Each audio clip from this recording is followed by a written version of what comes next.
Do not move. Do not move. Okay. Wow. So what's really great is this shadow from our angle here is absolutely perfect, right? It's very well defined and it's very sharp. But if you move this way, everything is relative in vantage point. I don't have a shadow at all. It's just disappeared. These are the kind of explorations that are so important. And now this one is very, very sharp. What Da Vinci said was there are two shadows. There's the primary shadow, which is the modeling, the shadow on the object. That is the primary shadow. The way we can tell, I see cheekbones here. That is the shadow under his cheeks, right? And the secondary shadow, that is the cast shadow. And I think that developing more language and more ways to describe shadows and light is also part of certainly my mission. And I think for all of us to explain light and shadow to our clients and to each other is very important. So we've got a backlit sign at Sainsbury. This is private lighting, nicely lit, angelic. Very, very impressed with that. All right, so whatever you think of, you know, a fluorescent light over a sign, this works. We definitely can see it. The signals, exactly. I love the signals. I don't know in different countries how it's going with the replacement of signals with LED. Many cities have, and they are so bright that as they go along into infinity, they've created new patterns of light and color in the streets. I think it's really, really interesting. And then, of course, the markings, the black and white markings, tell us that it is a zebra crossing. So I think these are wonderful. And look, they're offset.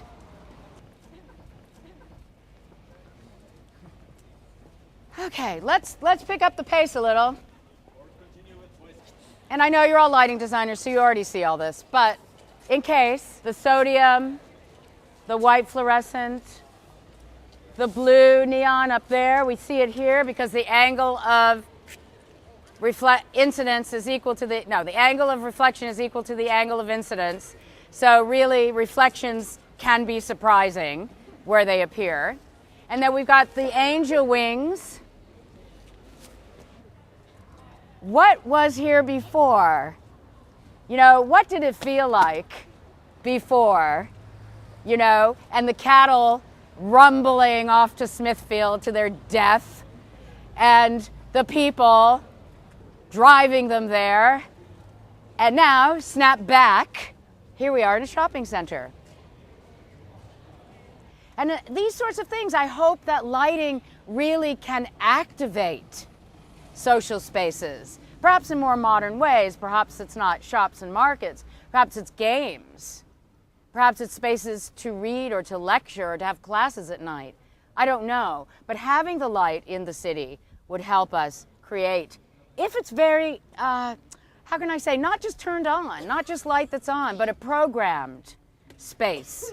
If we partner with educational institutions, with artists, with, you know, a market, then we can create a long-lasting social space with meaning. We always use retroreflective, 3M retroreflective materials, and just the headlights do that. But I've seen it anyway in the Angel. It's pervasive, these little bracket lights, which of course, you know, all of our industrial designers here are going, oh man, you know, can't it be backlit? You know, can't we do something better? But you know, you found I have a quirky opinion, but I think they're a little bit charming. You know, it's kind of like, what was the obvious thing to do? We need a sign that tells us to turn left. Let's light it. You know, it's a baby billboard. And so this is, one person's street clutter is another person's charm. So we're saving money by not using retroreflective.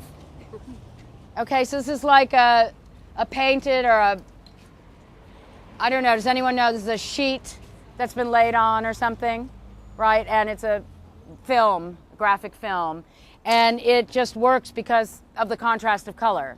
It's not retroreflective. Does everyone know what retroreflective is? Basically, little beads of silicone that act as lenses, and they're dropped into, you know, we know them a lot from the stripes on the street. It works horizontally, they're optimized, and they're also optimized for vertically. So you've got your street signs, you can have your street signs out of that.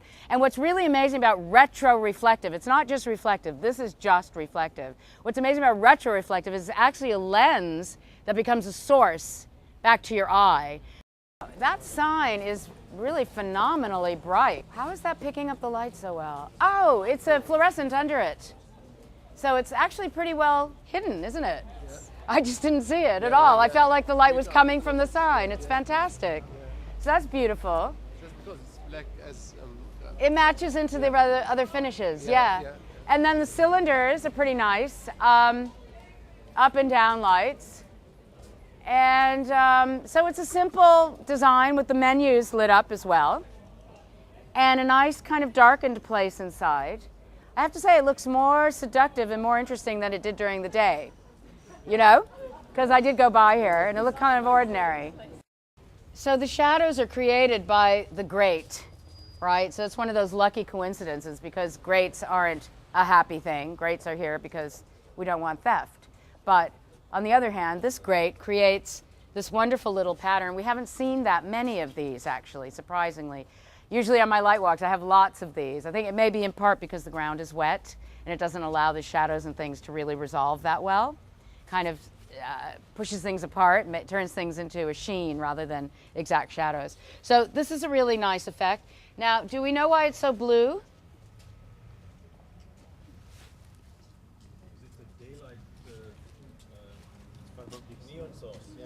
Oh, it's neon. That's what that is.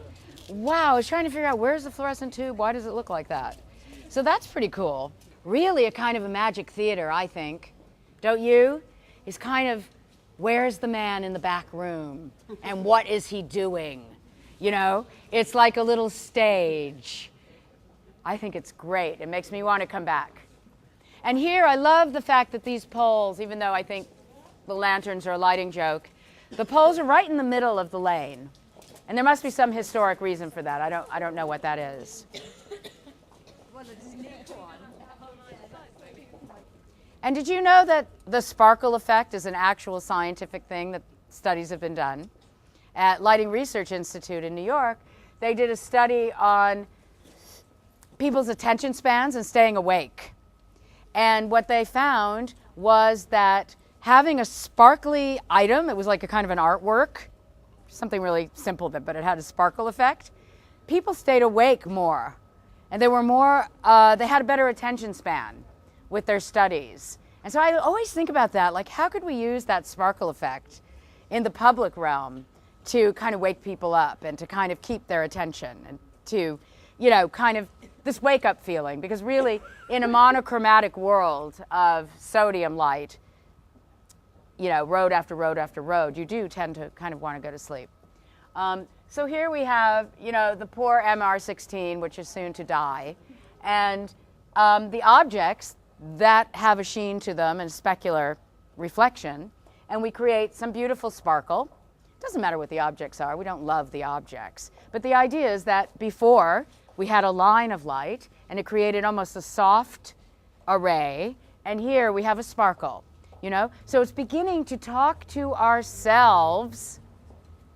Sparkle, array, soft yellow, the flash of white, more yellow, glare, sheen, and to identify in our own way what we see, so that when we get to work, we have a storehouse of phenomena, lighting phenomena. We have a feeling, a sense of what that is.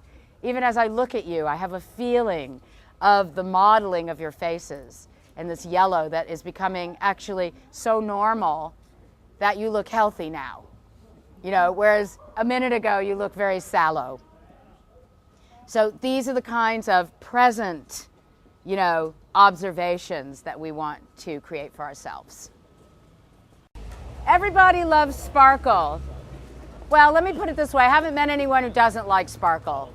And I really feel like looking into the source is a very joyous thing that's very uplifting. Looking straight into sources.